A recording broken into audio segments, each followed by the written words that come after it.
प्रणाम। और ये ऋतु का ब्लॉग है, आप लोग ढेर सारा प्यार दुलार आशीर्वाद दीजिए।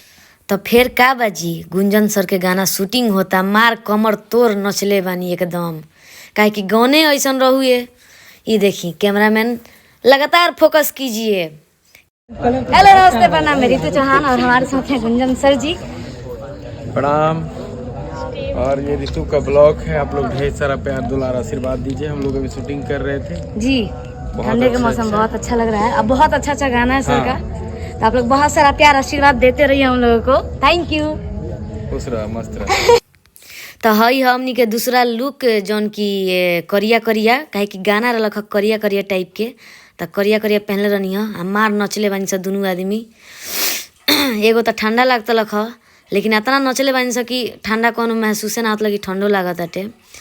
हाय देखी आरे अंदर कैमरामैन के खींच ले लेकर आता गुंजन सर पूरा कमर पर कमर मरले वाला हमनी के साथे। हाँ, बाद में हंसते हुए निकल गई हन, काहे कि ठीक से ना कर पैलन तो हंसे लगल हन।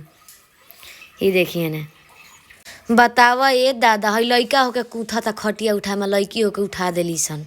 ऐसा न लइकी चाहिए। अरे अब ना लगा दी राजा, अब ना लगा दी अखिया में कजरवा हो, कहीं लगी ना नजरवा हो।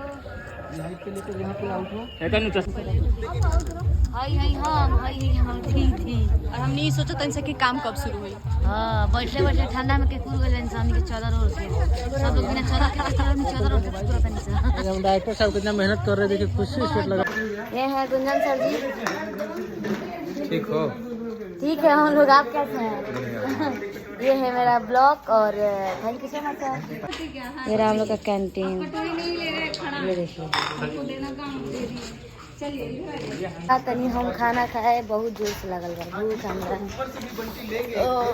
बहुत सारे लोग यहाँ पे।